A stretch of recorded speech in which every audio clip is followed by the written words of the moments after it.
this is Arya, and welcome back to the channel, and welcome to Girlfriend Simulator.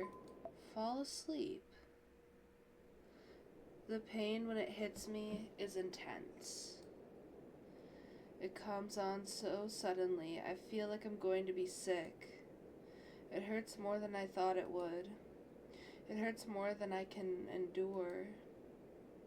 It hurts, it hurts, it hurts. But then, a miracle happens. My vision turns white. My lungs spasm in one last desperate gasp. And then there's nothing. I'm finally free.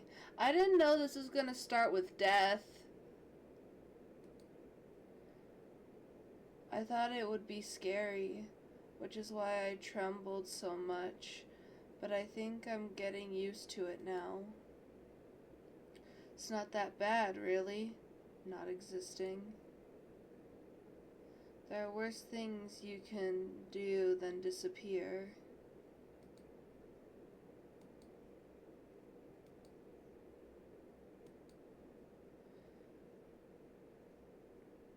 Moo? Hey. Ayumu? Can you hear me? Please, tell me you can hear me. Wake up. You have to wake up. Don't do this to me. Ayumu? It sounds like somebody's calling out to me. I can hear a voice, high and anxious, cleaving through my comfortable, cozy state of non-existence. My head is starting to hurt again. What's going on?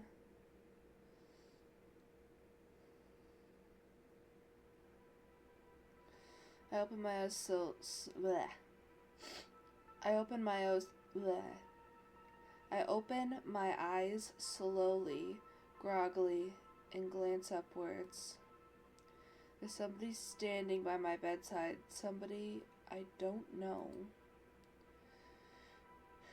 She has long, fair hair tied into a ponytail, and she's wearing clothes which I suppose are fairly fashionable.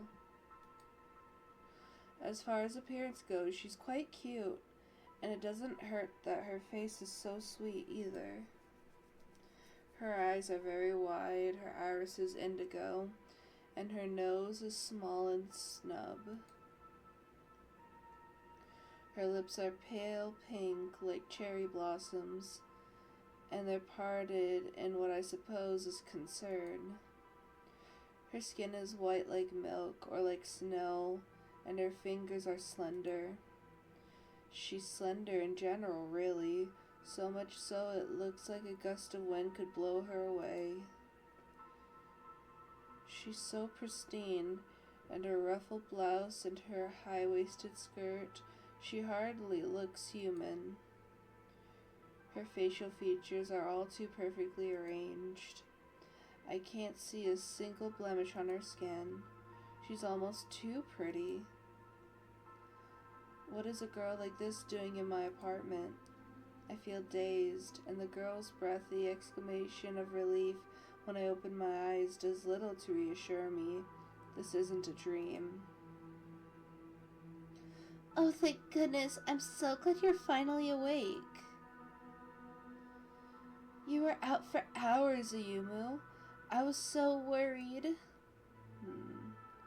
I don't know her name, but she seems to know mine. Are we friends, then? We must be more than acquaintances, given the familiar way she's talking to me. I don't remember having any friends like her, though. I don't remember having any friends at all. Wasn't that why I...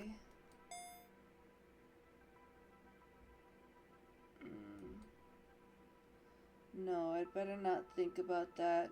My head is starting to hurt again. Sorry. I'm sorry, but this is all kind of a lot. What's going on? Oh, you poor thing, you really must be sick if you have to ask that. I'm sick? You are, yes. You're very, very sick. Your temperature is almost 38 degrees when I last checked. You were passed out when I came here, and that was, I'd say it was about 2 hours ago. I've kept myself busy since then, cleaning this place up, but I was very worried about you. I'm glad that you decided to call me this morning. I'd hate to think of you suffering on your own. You were so hot, I was even thinking I might have to call the hospital. The hospital? I blink, trying to disperse the white, hazy spots which are flickering in front of my vision. My apartment is shifting, and so is the girl's concerned face. It feels a bit like my reality is being filtered through an old VCR player. Everything keeps juddering. Am I really... Gosh dang it. Am I really that sick? You look pretty sick, yeah, though you haven't actually been sick, thank goodness. That's a relief. It seems like your fever might be breaking now, though. You sound pretty lucid for the most part. Maybe I should test you, though. How many fingers am I holding up? Just the one? That's right. And now? It's still just one. Good, good. I'm glad that there's no problems with your vision, at least. Hee hee. Now, what's your favorite food? Pork cutlet, I think. And your favorite book?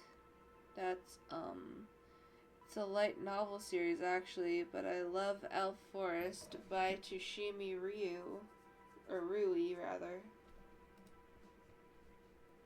Right, and your birthday? That's October 6th, I think. Very good. And my birthday? That is, crap. I don't know the answer to this. Not that this could come as too much of a surprise. How am I supposed to know this girl's birthday when I don't even know her name? I ponder this for a few moments, my expression contorting. The girl must see my obvious distress because eventually she takes pity on me. Silly Ayumu. You've always been so bad with birthdays. My birthday's only a few days before yours, on October 1st. Don't forget it, alright? Maybe you ought to make a note of it. It might come in handy later. When exactly? When you want to buy me a birthday present, duh, for being such a great girlfriend. The girl giggles. And what about my name? Don't tell me you've forgotten that too. You are...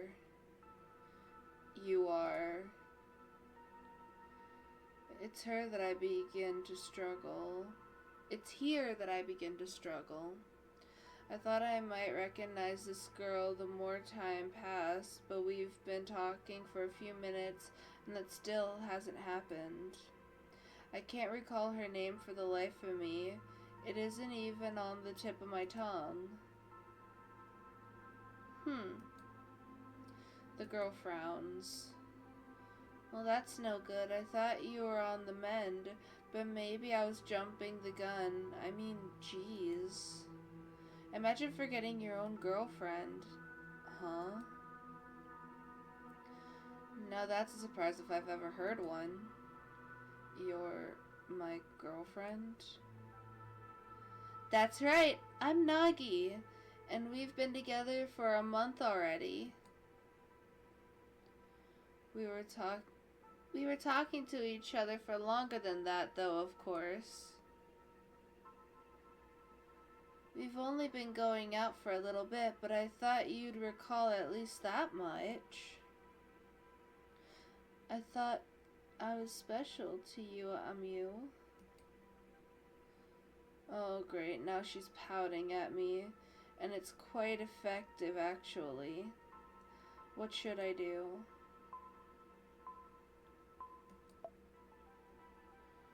You are special to me. You're plenty special, I'm sure. I just feel a bit mixed up now is all. My head is killing me. Well, so long as you're sorry. It's to be expected, I guess, that you'd be a little confused since you have such a high fever. Would you like me to fetch you any ibuprofen? What about some water? Oh, no, don't go out of your way. I'm sure I'll live. You'd better. If you don't, then I would. Well, let's not worry about that right now. Hee hee. I think you need to sleep now, more than anything. Do you want to get some more shut-eye? Do you mind? It would seem a bit rude inviting you over then spending the whole time asleep. Oh, think nothing of it. I came here to help you after all, and if sleeping will help you, which I think it will, then that's what you should do. Don't worry about me. You should be thinking about yourself right now, silly. Just relax, you hear? Your super cute girlfriend is going to do her darndest to help you recover. I'm going to leave until we've got that. I'm not going to leave until we've got that fever of yours under control and that frown turned upside down. Right. Nagi's voice is high-pitched and it hits me like a freight train. It's relentless. I'm not sure if listening to her spiel is making me feel much better. My head is still aching, though I suppose I appreciate how determined she is to cheer me up. I still can't quite recall having a girlfriend, especially not the one this devoted, but, well, whatever. I'm sick, I must be confused, like Nagi said. I shouldn't pay too much heed. I yawn. Tears begin to bead in the corners of my eyes. Obediently, my eyelids begin to fall shut. I feel so tired. Yes, that's right. Get some more sleep, Amu. Sleep as much as you like. I'm not going to leave you. I'll always be here to take care of you. I promise. I'm not sure how long I sleep for, but when I wake up, I feel distinctly groggy. I blink, attempting to disperse the white spots that are scattered in front of my vision. The back of my head is still pounding. I still feel out of it regardless of how much I've slept, which might be why the sight of the girl sitting at my bedside shocks me so much. It takes me a few moments before I realize that I've seen her before. She was sitting next to me the last time I woke up. She said her name was Nagi. That's right. It's good to see you're awake, Amu. You were out of it for ages, hee hee. You really must be tired. Well, that answers one question I had. I was wondering how long I'd been asleep. I am pretty tired. Yeah. I look at my bedside table, searching for my digital alarm clock, but I can't find it. Now that's funny. I was sure I had a clock here, though I don't recall using it very much, not in the last few months at least. I didn't have any need for it. Did I throw it out? I don't remember doing that, though.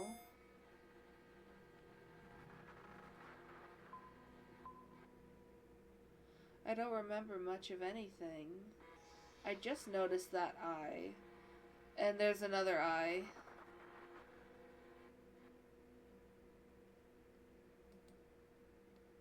Oh? Nagi must have noticed my expression twisting because she frowns. Is something bothering you?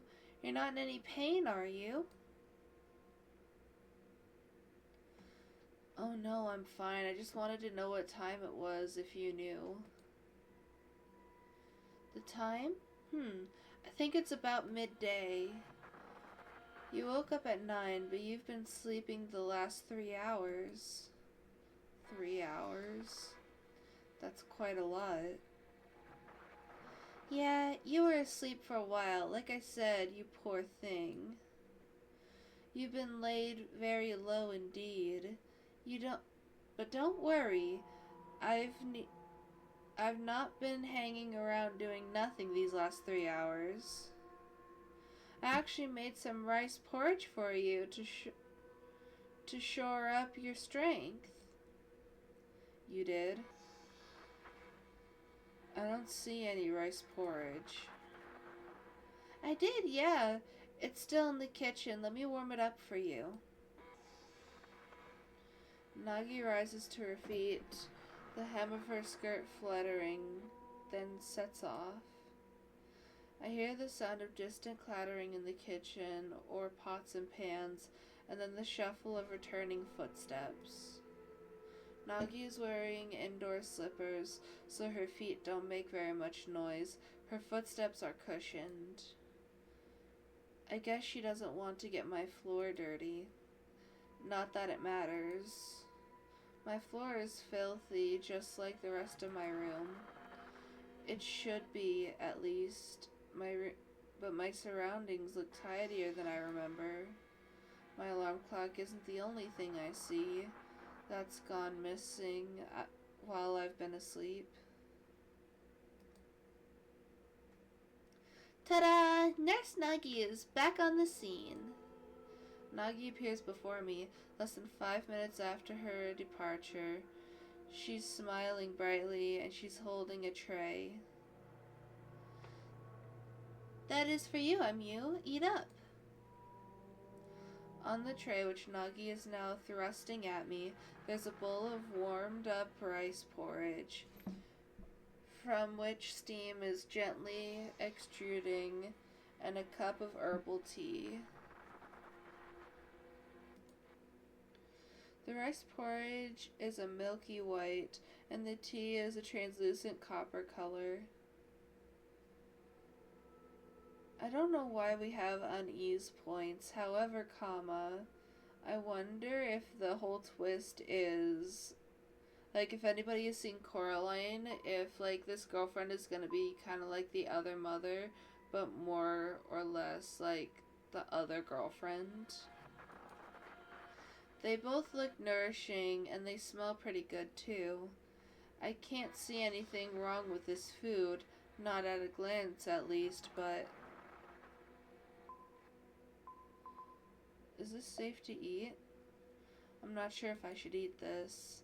I still don't know who Nagi is. Not really. She says she's my girlfriend, but I don't recognize her. For all I know, she could be a member of a cult. Could this all be a ploy to brainwash me? It's unlikely, but... Well, aren't you going to eat him, you? You look almost as pale as the porridge. I wonder how fair of an assessment that is. I can't see my own reflection, so I can't confirm or deny it. I wouldn't be surprised if it is true, though. I do feel pretty rotten. I don't know what to make of Nagi's hospitality, or of Nagi herself for that matter. But perhaps I'd be better off going along with what she wants.